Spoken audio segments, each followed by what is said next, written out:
For someone who's just been told that they're a suspect for murder, you're not overly surprised. 3 cases involving good-natured people. He was very vulnerable and naive, so she just took advantage. Who put their trust in the wrong person. I was too young. I was too young. And fall prey to a born hunter. No remorse, no emotions, no feelings, nothing.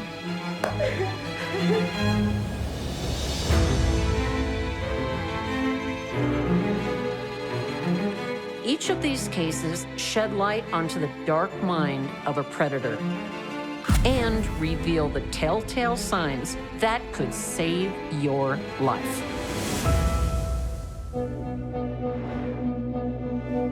As a former FBI profiler, I'm often asked, can you spot a killer?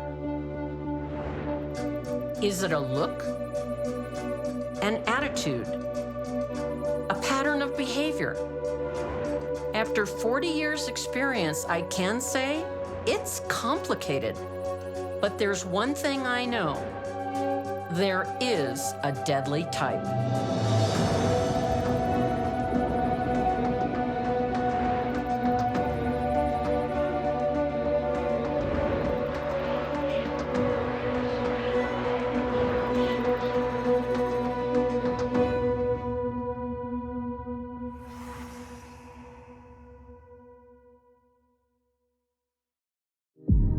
In Kingsland, Texas, 2011, 20-year-old Joe Hernandez takes his first tentative steps into the world of romance. He was very vulnerable and naive because he didn't have a girlfriend at school. He was interested in girls, but there was never any relationships. So Kathy was his first girlfriend. There's only one problem. Kathy isn't a school student. She's a school mom, a 43-year-old mother of 5. My mom and Kathy went to school together, but I think Kathy was maybe a year above. It was a shock, but you want your sibling or any kind of family to be happy. So if he was happy, then obviously I'm happy. The age difference was not a problem for Joe. What was a problem was Catherine's history, the way she lived, her MO. One thing about predators, they usually have an agenda. Catherine had a long-standing habit of dating men, getting pregnant, having the baby, and then going back on them for child support. She did it 4 times. This is how she supported herself. Joe found himself in a predator's trap. My parents didn't approve of it, but I mean, they really couldn't do anything about it. It was his choice. If I had a 20-year-old son who was dating a woman twice his age, I'd be beside myself. Factor in how she lived, in squalor. She wouldn't work to support her kids. She would get pregnant so men would have to support her. It's how Catherine rolls. Over 11 years, she's had 5 children to 4 different men. She convinces Joe to exchange wedding rings and falsely claims that means they are married. Marriage inspires a sense of obligation. Even the perception of a marital relationship aids a predator in their bid for obedience and loyalty. A fake wedding enables Catherine to gradually take control of Joe's life. When I would text him, I would get a text back saying, oh, he's at the store. I'll have him call back or text back, but it would be about a few days before I get an answer. And then she'll reply back saying, oh, I forgot to tell him, I was tired, sorry. Just excuses. She was controlling. And Joe is her meal ticket. She got him working at a nursing home and working extra hours. He was supporting her. I just remember the last text that I got from him, he didn't sound like he was happy. And I remember him asking me if my parents were mad at him or if they would let him go back home. I was like, they don't hate you. They just wanted him home, away from her. I think Catherine was running out of ideas. Her years of predation on men and using her body like a succubus had run its course. Joe was walking out the door, and she couldn't let that happen.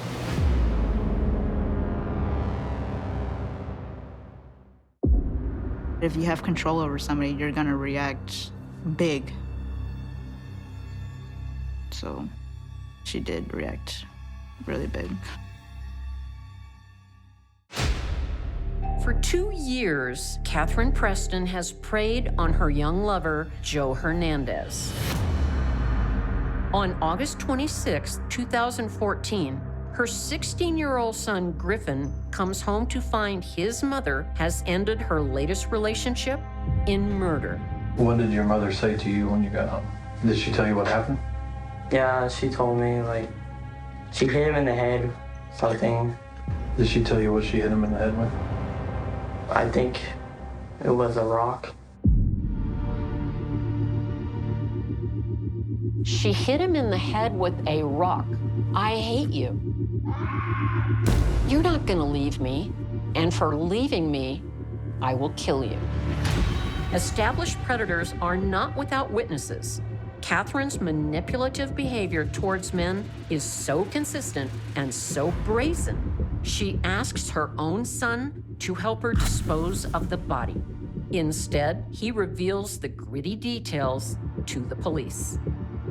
Did she say anything to you about Dispose of the body or what she was going to do? She set him on fire to cremate him. She tried pretty much covering it up by setting him on fire, and then she had called the fire department. She pretty much turned herself in. Plano County 911, the address of your emergency. I think I need some help. Okay, what? Got a fire going? You have a fire going? Yeah. And what kind of fire? Well, Is it in your house or outside or? now, What kind of fire is it, ma'am? Ma'am? Hello? I don't know how to answer that. I was working and my mom had called and she said, "It's your brother. She killed him." And I was like, what? And I remember just having like an anxiety attack. In 2016, Catherine Preston is convicted of murder and sentenced to 45 years in prison. He thought that he was gonna come home, but he didn't.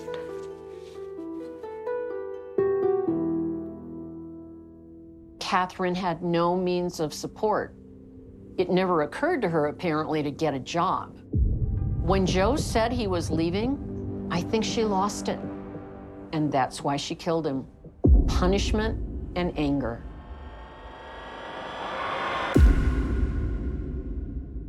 Predators come in all types. For Cindy White, it was the kindest couple in the world, or so she thought. Some people came into your life. Yes. Tell me about that. Who was it? It was Charlie and Carol Roberson. I met them on my paper route. I used to stop by and play with the kids. I first spoke with Sarah Cindy White in 2015 at the Indiana Women's Prison, where she has served the last 40 years. Cindy's an orphan, but for years before her father died, he sexually abused her. At 17, she takes a job as a nanny with the Robersons, hoping for a brighter future.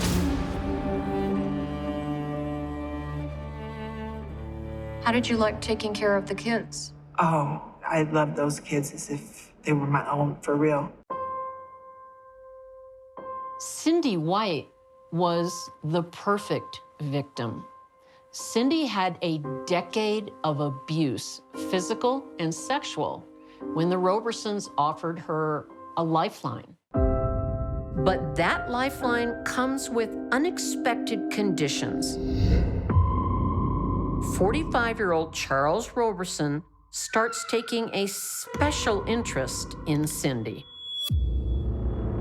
He would set up his projector and make me sit there and watch these porns with him. What did you think of that? It was sickening. I was embarrassed, number one.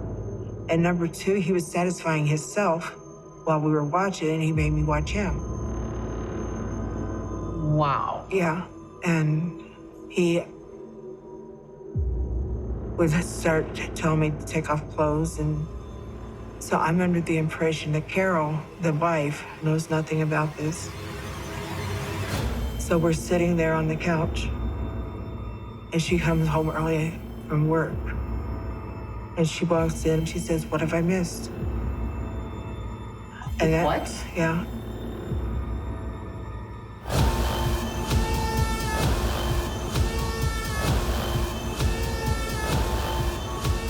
So she was a willing participant, not a jealous wife. Right. And you were the victim. I was an unwilling participant. Predators look for the most vulnerable among us. 18-year-old Cindy White had no one looking out for her. And this couple takes full advantage. Charlie and his wife Carol were sexually abusing Cindy. People would come in. Yeah, a couple of men. I didn't know who they were or anything like that, but they were there and they would like get off, especially when I was having sex with an animal. Charlie made you have sex with an animal? A dog.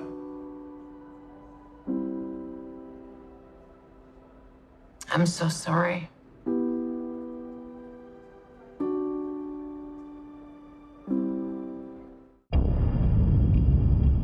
In the grip of a predator, a victim has two choices: fight or flight. Cindy chose flight and developed an elaborate plan to escape the abusive situation. On New Year's Eve, 1975, Cindy set the plan in motion. My grandmother had a house fire. Everybody got out okay. No one got hurt or anything. But the fire made the house unlivable. Mm-hmm. And I was like that, a light bulb came onto my head. If I can start a fire to where it will smoke up the house and make it unlivable, you know? It's a desperate and dangerous solution, but Cindy claims her only intention is to damage the home. But the fire takes hold. It went up so fast. I ran to their bedroom and they were still awake, and I said, "My God, the house is on fire. Come help me get the kids out." I try opening the window and it won't open. I tell Carol, she says, "Get on the top bunk, open that window and I'll hand you the kids, go." I got up there to go open the window. Next thing I remember is I'm laying on the ground. I'm totally confused. I don't know what's happening. I'm like, oh my God, this is a nightmare. Cindy falls from the window and survives. The Robersons and their 4 children perished in the flames. And I kept trying to get back in that house. I kept trying and trying and trying. Neighbors pulled me back. So eventually, they wouldn't let me go. But I stood there watching them burn.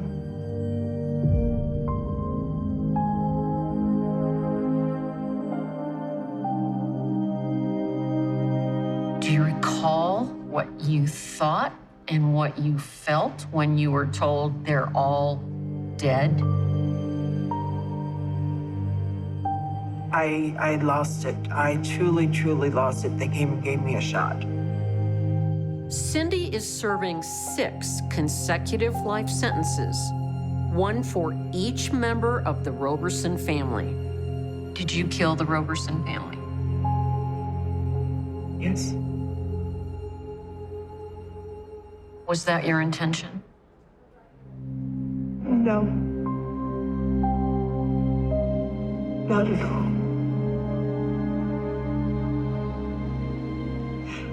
No one was supposed to have died that night.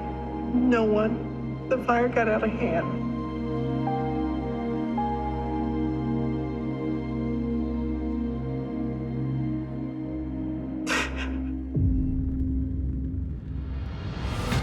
Predators like the Robersons don't go after just anyone. They look for the weak and isolated.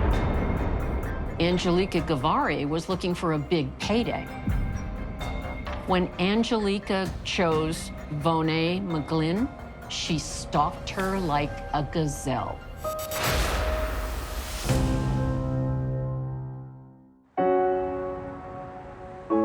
In a quiet suburb of Adelaide, Australia, in 2008, 83-year-old Vonet McGlynn feels safe in the knowledge her neighbors are looking out for her. We'd call across the street, and often I'd go over and talk to her, and we'd talk about the plants, in so much as how we're going to keep them alive during summer. And the neighbours, you know, people all knew each other in the street. So it was, in those days, safe and quiet. But one neighbor has a more sinister interest in Vonet. We haven't heard from Vonet at all. We just can't find it. Yeah. So obviously we're quite concerned about it. 34-year-old Angelica Gavari is a predator, a convicted fraudster on the hunt for an easy target. On December 3rd, 2009, Vonet goes missing. You seem to be the person that is perhaps closest to it. And you may being the last person to see her as well. Okay.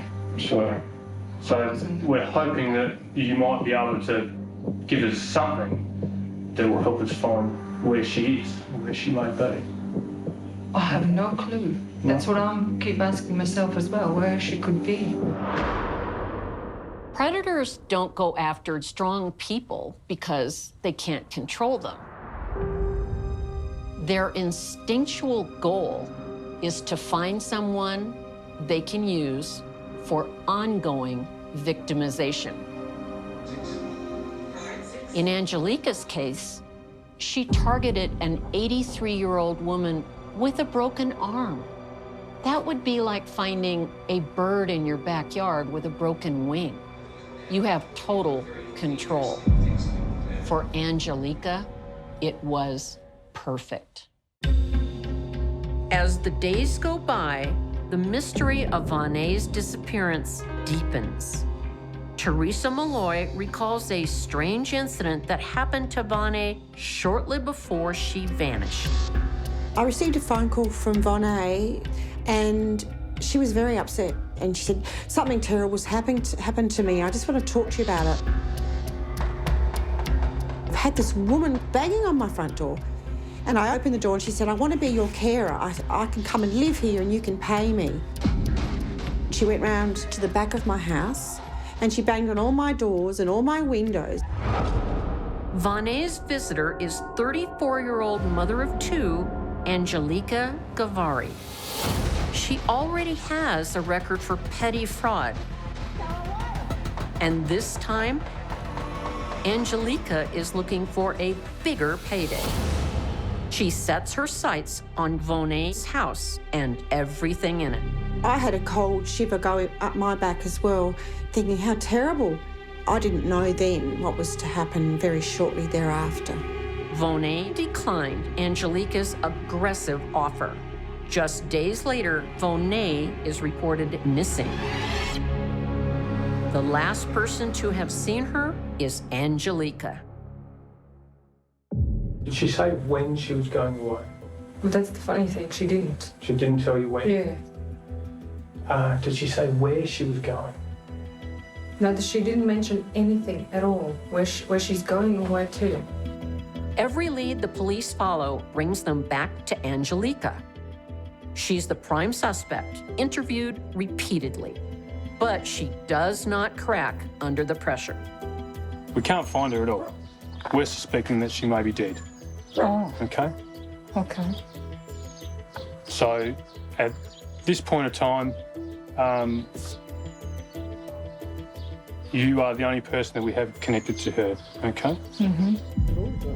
When Angelica was being interrogated by the police, she seemed cool, calm, and collected. For someone who's just been told that they're a suspect for murder, you're not overly surprised. She never even offered an explanation of, or a defense, or a denial. I didn't do it. Let me go. You have no proof. Unless there's anything you can come up with at all? No. No. What I see is a woman who may be in shock that the police were onto her. Because Angelica believes she has committed the perfect crime.